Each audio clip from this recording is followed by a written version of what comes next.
Olá, autores, tudo bom? Primeiro de tudo, eu gostaria de fazer uma pequena retratação. Na semana em que eu gravei a lista de livros aqui da Biblioteca Perdida, eu acabei citando um chamado Vingança Maligna. E na verdade, o livro se chama Vingança Diabólica. E é desse livro que vamos falar hoje. Eu me lembro muito bem de estar ali procurando alguma coisa envolvendo terror e achei esse pequeno livro com um rato na capa. Já peguei ele, levei para casa. Eu lembro que na época eu fazia Senai lá no Brás, um bairro aqui de São Paulo, e eu acabei lendo durante a ida e volta quando eu ia pro Senai. E fiquei todo contente porque é uma história realmente muito cativante e não me atentei a um detalhe, que na televisão, geralmente, de madrugada, passava um filme com o mesmo enredo. E eu só fui me tocar quando um amigo meu, que também fazia Senai, e a gente estava conversando sobre o livro e falou: nossa, é igual a Vingança de Willard? E aí eu me toquei que o livro que vamos falar hoje, A Vingança Diabólica, foi inspiração não só para esse, mas para muitos outros filmes. Mas solta a vinheta aí, porque a gente vai falar um pouco mais a fundo desse livro.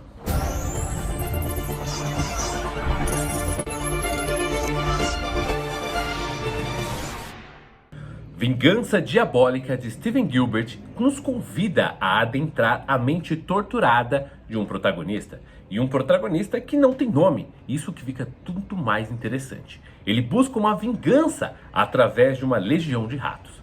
Vamos falar um pouco nesse vídeo destrinchando essa obra que para mim ficou marcada. Tão marcada que faz parte da Biblioteca Perdida. Livros que não estão mais comigo, mas que eu me lembre assim de carinho, com coração, para falar para vocês.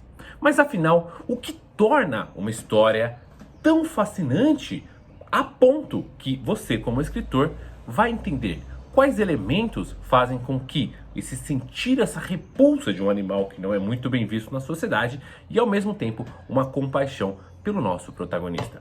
Protagonista esse que é um homem isolado, marginalizado pela sociedade simplesmente por ser mais introvertido. Em sua jornada interior, marcada pela dor e pela vingança, ele é retratado de uma forma visceral através de um diário. A escolha deste formato, eu digo esse formato narrativo que você está acompanhando conforme as coisas acontecem, fica muito mais próximo você ver uma evolução psicológica ou involução psicológica do personagem para entender realmente o que motiva ele por trás de seus atos. E é aqui que você tem exatamente a transformação do nosso protagonista gradualmente.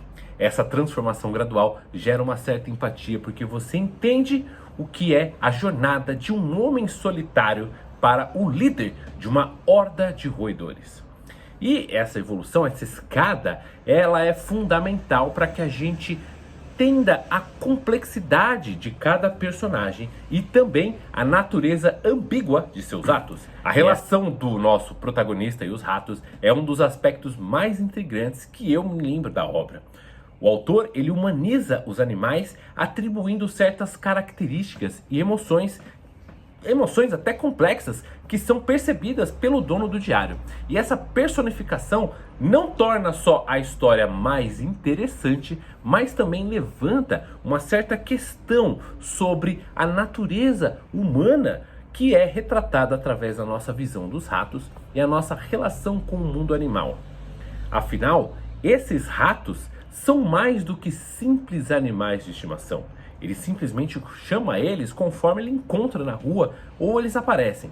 E são representantes da força da natureza, a capacidade de adaptação e a busca por sobrevivência. Afinal, o rato, por mais que faça mal para todo mundo, só está tentando viver. Essa simbologia é uma ótima forma de você explorar ao longo da narrativa quão complexo é simplesmente um animal que aí é visto como uma coisa ruim para a sociedade. A estrutura no formato do diário confere essa narrativa um caráter mais íntimo. Você está ali do ladinho do personagem e ele está confessando para você tudo o que aconteceu, o porquê que aconteceu e qual é o desfecho. A gente é transportado dentro de uma mente torturada e acompanha todos os pensamentos. Por mais obscuro que possa ser, essa perspectiva subjetiva nos permite criar uma conexão emocional profunda com o personagem. O autor deu um ar de suspense sensacional, uma atmosfera opressiva, a crescente tensão entre o protagonista, dono do diário, os inimigos que são a sociedade em volta dele, inclusive a sua mãe, além da imprevisibilidade das ações que ele pode fazer com os ratos em seu comando.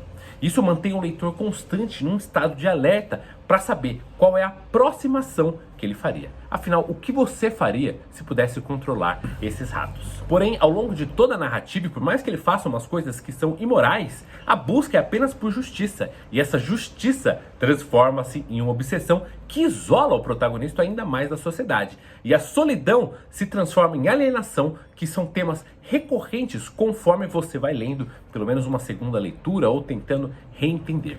A conexão humana que busca pertencimento é totalmente contrastada conforme você vê o nosso protagonista. E existe essa oposição entre natureza, representada pelos ratos, e a civilização, representada pelas pessoas que estão em volta. Eu não vou falar a sociedade, porque ali é exatamente um específico do que está acontecendo com ela. Mas a gente pode trazer essas duas forças contrárias que são simbolizadas aí nos pormenores para você que tem um olhar mais de escrita e procura isso como inspiração.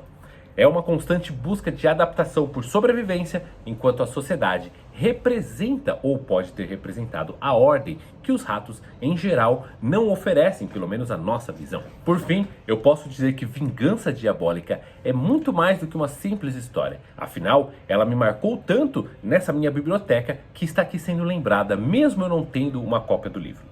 A profunda reflexão sobre a natureza humana, a solidão, a vingança e também, quem sabe, a nossa relação com o mundo animal. A obra do Steven Gilbert continua a me fascinar e eu quero compartilhar com você, porque ela perturba leitores sim. Não é fácil você ler sobre esses ratos e tudo mais. As lições que você pode extrair não só de reflexão da vida, mas também para você escrever obras baseadas nisso, você poder moldar a sua escrita a partir de exemplos, são ótimas para você construir personagem complexo, utilização de simbolismo, atmosfera de tensão e, claro, escrever em formato de diário, o famoso romance epistolar. Esses são alguns elementos que fazem para mim deste livro uma coisa marcante. Eu não vou chamar de obra-prima porque seria muito fora com tudo que a gente tem, mas só o fato de ser lembrado desde agora, mesmo sem o livro, para mim já é sensacional. Me conta aqui se você já conhecia essa história, se você já leu, se você já assistiu o filme. Deixe nos comentários se você gostou da análise. Compartilhe as suas próprias interpretações de tudo isso que eu falei. E claro, não se esqueça de se inscrever no canal para acompanhar mais vídeos sobre literatura e escrita. Aproveita e deixa o like. Inclusive, eu tenho uma surpresinha para vocês aqui. O 100º, um conto que eu escrevi, do qual os animaizinhos retratados são exatamente uma inspiração referente a esse livro que eu tanto vos falo. E eu falo que essa biblioteca perdida é marcante porque os meus escritos são inspirados nele. Se você ficou curioso, essa revistinha do 100º eu geralmente entrego de brinde para quem compra meus livros, mas está disponível na Amazon também e você pode ver no link que está aqui abaixo. Nos vemos no próximo vídeo.